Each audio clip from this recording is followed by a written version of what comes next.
Abra sua Bíblia, por favor, no livro do Gênesis. Gênesis 22. Eu vou ler apenas o verso 1 e o verso 2 para introduzir o assunto. E à medida que a gente for caminhando, a gente vai avançando na leitura da passagem bíblica. O título desta passagem, nessa perícope, é Deus prova a Abraão. E é sobre essa prova que Deus fez a esse pai que eu desejo tratar com vocês nesta manhã. Gênesis 22, verso 1 e 2.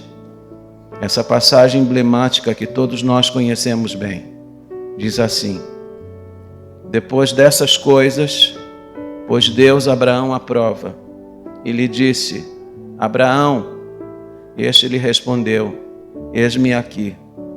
Acrescentou Deus: Toma teu filho, teu único filho Isaque, a quem amas, e vai à terra de Moriá. Oferece-o ali em holocausto sobre um dos montes que eu te mostrarei. Até aqui por hora. Vamos orar. Obrigado, Senhor, pela tua palavra. Concede-nos nesta hora a unção necessária para a exposição da tua palavra. Que teu Espírito Santo trabalhe neste lugar e em nossos corações, para que a tua palavra cumpra o objetivo pelo qual ela está sendo enviada. Abençoa cada pai, a cada filho. Abençoe as famílias aqui representadas.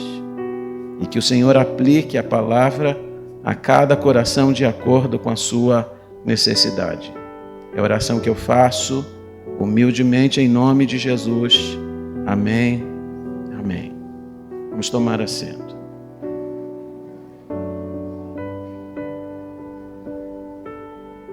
Gênesis 22 representa uma retomada do diálogo com Deus, com Abraão. Deus havia falado com Abraão no passado e já fazia um bom tempo que Deus não falava diretamente com ele. Deus havia guardado um silêncio em relação a Abraão. Mas agora, depois de um silêncio prolongado, Deus volta a falar com ele. Mas aquilo que Deus vai falar com Abraão vai cortar e ferir profundamente o coração dele, porque as palavras de Deus para ele são duras. Deus exige dele o sacrifício do filho que Deus havia anteriormente prometido. George MacDonald disse que esta cena é uma das cenas mais pujantes das Escrituras Sagradas. Disse que somente o Calvário pode superar em pujança a cena que está sendo descrita em Gênesis 22. Esse texto de hoje enseja para nós pelo menos 7 profundas lições. A primeira delas, a prova, porque diz o texto que Deus pôs Abraão à prova. O verso primeiro começa dizendo: Depois destas coisas, pôs Deus Abraão à prova. Depois destas coisas, a pergunta é: de que coisas Moisés está se referindo?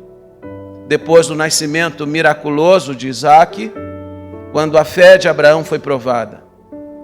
Depois de despedir Ismael e Agar, quando, na verdade, a sua obediência foi provada.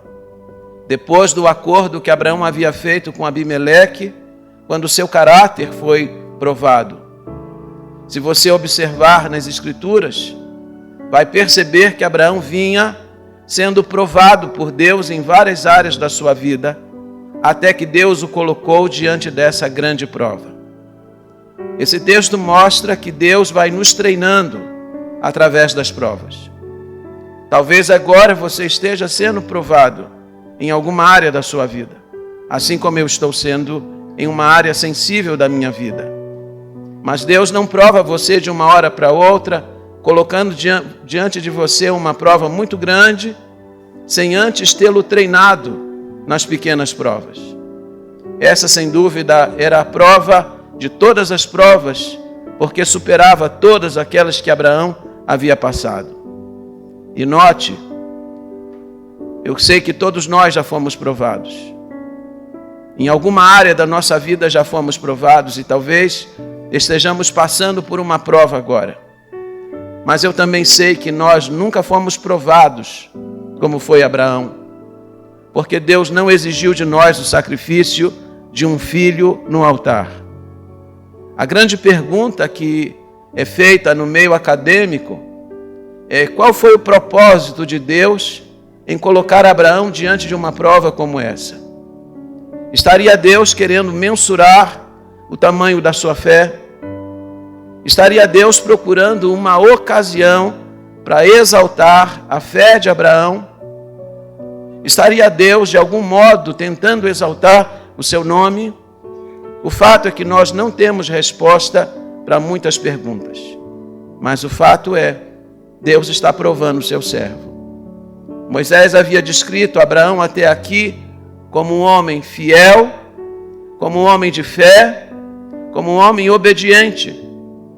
E isso é importante que você entenda. Deus não prova você porque tem algo contra você.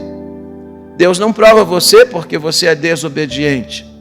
Deus prova você muitas vezes exatamente porque você tem demonstrado isso. E Ele prova você com algum propósito. A segunda coisa importante que este texto da Bíblia vai ensinar é sobre o conhecimento. O conhecimento. Deus conhecia aquele a quem estava provando. Deus o chamou pelo nome. Deus se apresentou a ele dizendo: Abraão, a voz veio do céu. Deus sempre sabe a quem ele está provando. Deus sempre sabe como provar. Eu sempre digo às pessoas: Deus sabe onde tocar a nossa vida. Deus sabe como Ele tem que colocar a sua mão. E Deus sabia o que estava fazendo.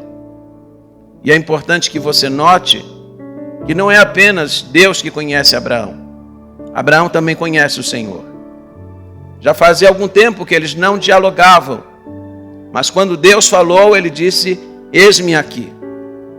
Era um relacionamento muito próximo entre Deus e Abraão. A terceira coisa que eu quero chamar sua atenção no texto é quanto à prontidão. Diz a Bíblia que Deus mandou Abraão tomar seu filho e levá-lo para o Moriá, para oferecê-lo como holocausto. O holocausto é uma oferta queimada. A oferta era colocada sobre o altar, sobre a lenha no altar. A oferta era sacrificada. O animal era sacrificado. Seu sangue era derramado. E por fim o animal era queimado. Deus está dizendo para Abraão tomar seu filho, levá-lo para o alto do Moriá, colocá-lo sobre um altar. E diz a Bíblia que ele construiu este altar. Algumas vezes será difícil construirmos altares para o Senhor, porque são altares onde nós vamos sacrificar as coisas que para nós são muito importantes. Ele deveria sacrificar seu filho e em seguida queimar o seu corpo sobre aquele altar. Que difícil prova era essa. Mas não obstante a dificuldade dessa prova, diz a Bíblia que Abraão se levantou bem cedo, tomou o fogo, tomou o cutelo, convocou seus servos, despertou seu filho. Abraão não retardou a obediência. Ele não disse para Deus: Senhor, eu preciso de algum tempo para pensar sobre este assunto. Oh Deus, eu preciso pelo menos de uma semana para assimilar esta ordem que o Senhor está me dando. Não, senhores. Deus disse para ele: vai. E ele se levantou bem cedo. Ele nem esperou pelo raiar do sol. Ele tinha pressa em obedecer a ordem do Senhor. Quando se trata de obedecer a Deus, nós não temos que oferecer nenhum tipo de resistência. Talvez aqui neste auditório nós tenhamos pessoas a quem Deus tem dado ordem, mas elas estão protelando essa obediência. Estão postergando aquilo que não pode ser postergado. É preciso que você se levante com a mesma prontidão com que Abraão se levantou para cumprir aquilo que Deus estava ordenando. E note que Deus não estava ordenando uma coisa agradável. Deus não está dizendo para Abraão sair para um período de férias. Deus não está dizendo, toma teu filho para passar uns 3 dias caçando lá no mato, numa grande aventura. Não era aventura. Ele está caminhando para sacrificar seu próprio filho. Deus lhe deu uma ordem, trate de cumpri-la. Por mais difícil que isso lhe pareça, porque Deus tem seus propósitos. 5º lugar, a fé. Aliás, 4º lugar, a fé. A fé de Abraão é exponencial, porque diz a Bíblia que ele vai ao lugar que Deus lhe havia designado. Quando chegou neste lugar, ele disse para os seus servos: ficai aqui esperando, que eu e o moço iremos lá no alto do monte. Depois de termos adorado, voltaremos para vós. Note que Abraão não disse para os servos: eu voltarei. Ele disse: voltaremos. Ele tinha confiança em Deus. Deus havia feito uma promessa para ele, de que através de seu filho, Deus traria à existência uma grande e numerosa nação. Se Deus havia dito isso, Deus ia cumprir sua palavra. O autor de Hebreus, no capítulo 11, versos 17 a 19, disse que Abraão foi àquele monte para sacrificar seu filho, porque cria que Deus, mesmo dos mortos, podia levantá-lo. Deus podia ressuscitá-lo. Veja que fé extraordinária. É essa fé que está sendo exaltada na galeria da fé de Hebreus capítulo 11. Abraão tinha confiança de que mesmo tendo matado o filho com o cutelo, mesmo tendo ateado fogo ao seu corpo, ainda das cinzas Deus o levantaria, porque Deus havia feito uma promessa no passado. Ele está indo para o monte não como um pai desalmado, não como um pai que não amava o filho, mas como um pai que confiava na orientação de Deus. Deus sempre sabe o que é o melhor para os nossos filhos. Deus vai levantá-lo. Nós iremos lá, nós vamos cultuar a Deus, nós vamos adorar a Deus e depois voltaremos para vós. Confiança no Senhor, isso é fé. Abraão viu o sacrifício como adoração. Nós iremos lá e depois de adorarmos, voltaremos para vós. Ele vê o sacrifício como adoração, não como alguma coisa penosa. O que Abraão vai oferecer a Deus? Ele vai oferecer a Deus o que ele tem de mais caro. Ele vai oferecer a Deus o que ele tem de melhor. Ele vai oferecer a Deus aquilo que ele ama. Quando você dá a Deus, quando você oferece a Deus o que você tem de mais caro e precioso, a Bíblia chama isso de adoração. Nós muitas vezes dizemos que estamos na igreja adorando, mas nós estamos apenas oferecendo aquilo que nos sobra, aquilo que não vai nos fazer falta. Abraão está pronto a oferecer a Deus aquilo que ele tem de mais precioso, o filho da sua velhice. Isso é adoração. A segunda coisa importante é que Abraão creu que Deus era capaz de fazer um milagre. Irmãos, até esse momento, não havia nenhum relato histórico de ressurreição na história. Abraão está crendo que Deus é capaz de fazer um milagre inédito. Quando você fica doente, alguém diz assim: lembre-se, Deus já curou tantas pessoas. Lembre-se, Deus já fez esse milagre no passado. Abraão está crendo num milagre que nunca havia acontecido. E isso é fé. Deus é capaz de fazer infinitamente mais, porque seu poder não tem limites. Agora então, o quinto ponto da minha fala nesta manhã: o preparo. Abraão se levantou bem cedo para se preparar para aquele ato de culto. George Livingstone, disse que o preparo para esse sacrifício, ele foi meticuloso, ele foi detalhado, ele se preparou com bastante dedicação para o ato de culto e adoração. Nós muitas vezes chegamos aqui na expectativa de recebermos algo, de levarmos algo para casa que alguém anteriormente preparou. A palavra que foi preparada, a música que foi ensaiada, a edificação por meio do culto, mas nós nos esquecemos que todos nós aqui neste auditório somos adoradores. E como adoradores, todos nós deveríamos ter preparado algo para oferecer a Deus. Eu lhe pergunto, o que você preparou para oferecer a Deus nesta manhã? O que você preparou anteriormente para dar a Deus nesta manhã? Porque muitos de nós estamos completamente despreparados para o ato de culto e adoração. Estamos aqui apenas naquela expectativa de recebermos e não de oferecermos. Abraão se preparou de forma bem detalhada.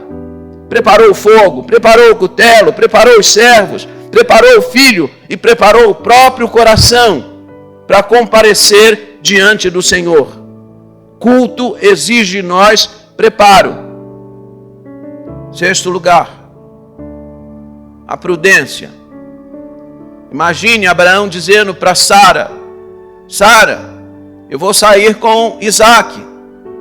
E você sabe que Abraão certamente teve que dar algum tipo de satisfação para sua mulher. Sara, eu vou levar o nosso filho. E Sara deve ter perguntado: o que você vai fazer? Olha, eu vou para o monte. Nós vamos passar 3 dias fora do lugar em que Abraão estava até o lugar que Deus havia designado. De Berseba a Moriá eram 80 quilômetros de distância. O que vocês vão fazer lá? Imagine se Abraão tivesse dito para Sara: Sara, eu vou lá no cume do monte e eu vou sacrificar o nosso filho no altar e depois eu vou atear fogo nele. Você acha que aquela mãe teria permitido que Abraão fizesse aquela viagem com o filho? Você que é mãe, deixaria o seu marido sair com seu filho dizendo que vai matá-lo daqui a 3 dias sobre um altar? É certo que Abraão teve muita prudência em não dizer para Sara aquilo que Deus havia dito somente para ele. Ele teve prudência nos seus lábios. Imagine ainda se Abraão lá no sopé do monte dissesse para os servos que o acompanhavam: fiquem aqui esperando. Eu vou lá no alto do monte, eu vou sacrificar o meu filho e daqui a pouco eu volto. Será que os servos teriam deixado Abraão subir com aquele menino para sacrificá-lo no altar? É certo que não. Sabe o que Abraão ensina a você e a mim? Um princípio: modere seus lábios. Não fale tudo que Deus já comunicou ao seu coração. Porque se você ficar falando tudo que Deus colocou no seu coração, você vai ter muitas dificuldades nesta vida. Nós temos que ser moderados, até para comunicar aquelas coisas e impressões que Deus comunica à nossa alma. Muita gente falou antes da hora, falou e deu oportunidade para que o adversário se levantasse para impedir ou para dificultar a consumação daquilo que Deus já havia planejado. Sétimo, a confiança. Essa é a parte mais significativa do texto. Abraão começa a subir o monte com Isaac, seu filho. E seu filho, com bastante perspicácia, porque Isaac certamente já havia visto o pai sacrificando algo no altar. Abraão levantou 3 altares ao longo da sua vida. Ele já devia ter visto o pai apresentando a Deus no holocausto. E ele foi observando, porque sabia que o pai vai fazer no monte. O pai vai apresentar sacrifício lá no cume do monte.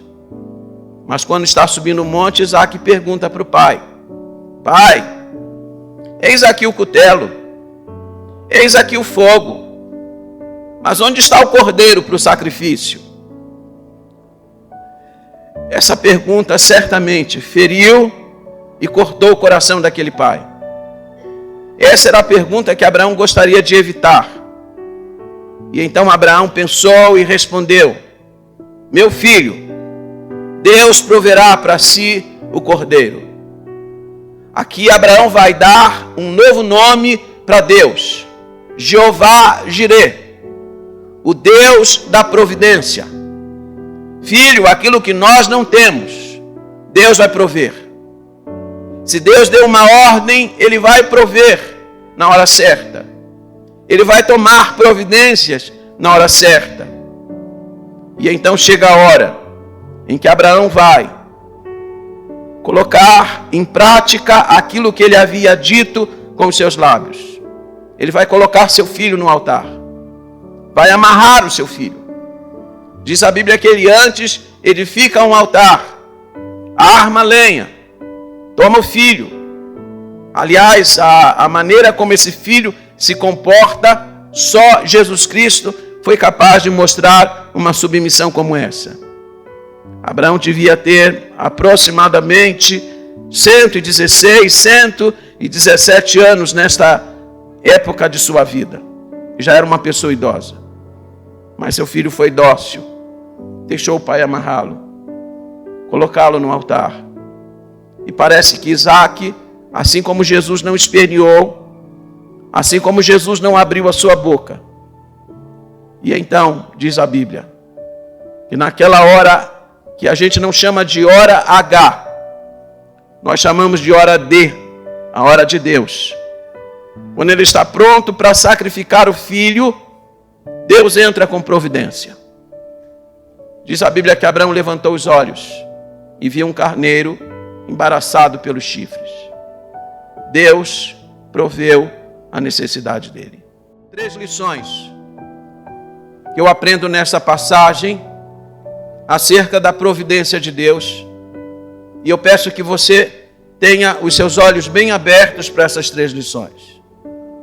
A primeira é que Deus provê a nossa necessidade no lugar do apontamento.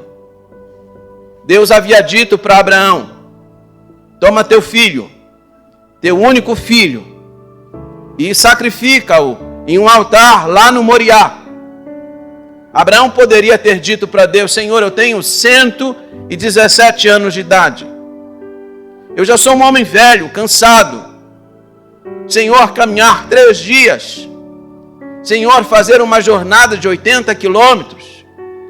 Será que o Senhor não permite que eu faça o sacrifício aqui do lado de casa? Aqui pertinho de casa? Com menos quilômetros para caminhar? A ordem de Deus não cabia negociação, irmãos.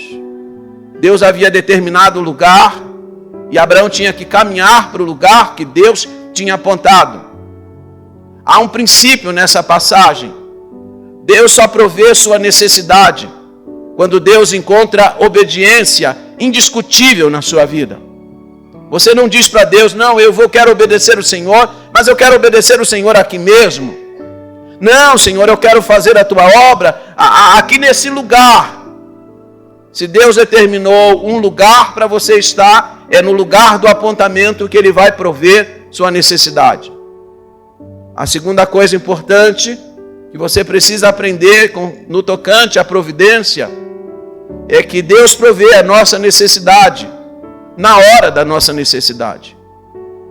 Nosso coração é ansioso.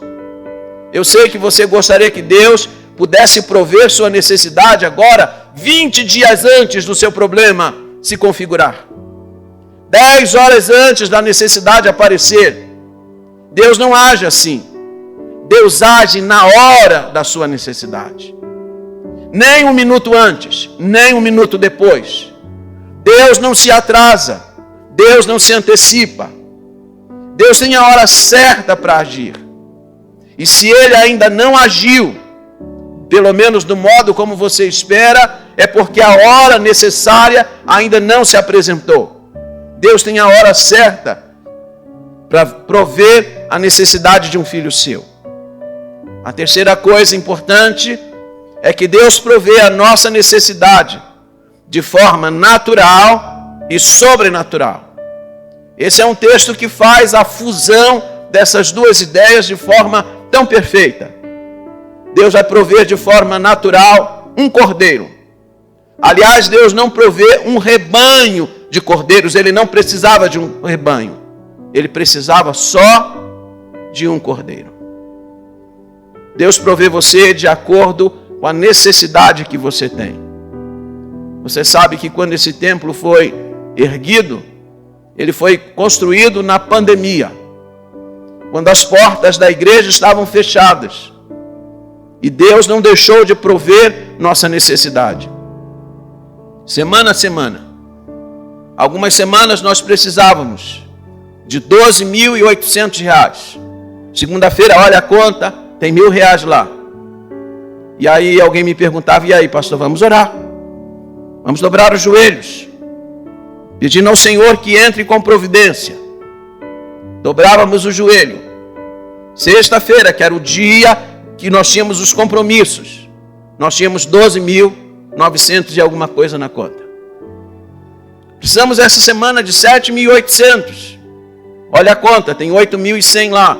Nunca aquém, nunca muito além. Sempre de acordo com a necessidade. Deus age assim. Você não precisa de muitos cordeiros, precisa de um só. Deus providenciou um cordeiro para ele. É a forma natural de Deus agir. Mas Deus também provê de forma sobrenatural. Porque diz o texto que o anjo do Senhor, e anjo está aí em letra maiúscula, indicando que nós estamos diante de uma teofania, de uma manifestação do próprio Deus. Ele não mandou um anjo, ele mesmo está aí. Deus se apresentou a Abraão aí. Deus falou com ele ali. Deus muitas vezes se apresenta de forma sobrenatural na hora da nossa necessidade. Algumas vezes ele próprio vai aparecer diante da sua face. E aqui eu vou terminar com 3 palavras aos irmãos. Aliás, 2 palavras. A primeira, Abraão foi provado e aprovado. Provado todos nós somos, aprovados nem todos. Abraão foi provado e aprovado, porque diz a Bíblia que ele colocou o seu filho no altar, depois de tê-lo amarrado.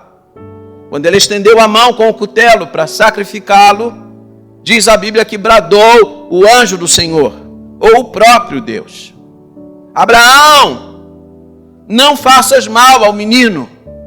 E agora veja o que Deus vai dizer: agora sei que temes o meu nome. Agora sei. Agora sei. O que Deus está dizendo é: no seu coração não tem nenhuma rivalidade em relação à minha pessoa. Não existe ninguém mais importante na sua vida do que eu. Agora eu sei.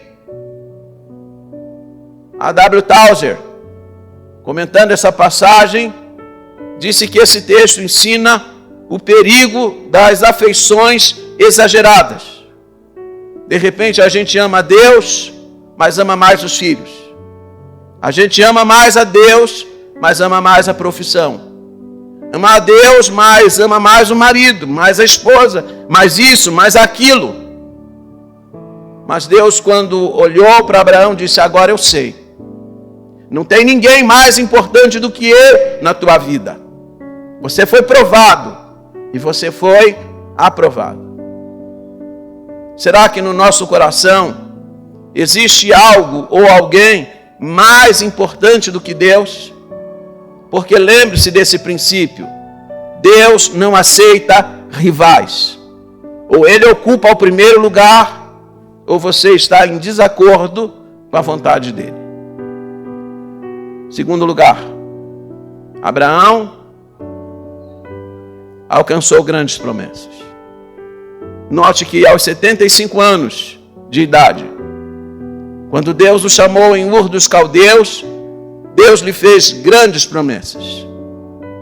Mas agora, tempos depois dele ter obedecido a Deus, dele ter crido em Deus, Deus amplificou as promessas que tinha para a vida dele. Projeta para mim o texto, para que nós possamos lê-lo. Vocês podem ler o texto. E disse: jurei por mim mesmo. Deus está não apenas reiterando, Deus está amplificando, porque alguns detalhes da promessa aqui são acrescentados. E Deus disse: eu estou fazendo isso porque você obedeceu a minha voz. E note que Deus, não tendo por quem jurar maior do que ele, disse: eu juro por mim mesmo. Deus está fazendo um juramento por si mesmo, porque não tem ninguém maior do que ele para jurar. Eu vou abençoar você, Abraão, porque você obedeceu a minha voz. Você quer alcançar de Deus grandes promessas, quer alcançar de Deus grandes bênçãos na sua vida? Obedeça e creia que Deus está dando a orientação certa, e siga a orientação certa do Senhor. A Bíblia diz, e Paulo vai dizer isso, em Gálatas 3,16, que Deus fez essas promessas, não apenas em relação a Abraão e a seu filho, mas a aquele que é o único, a Jesus Cristo, Senhor.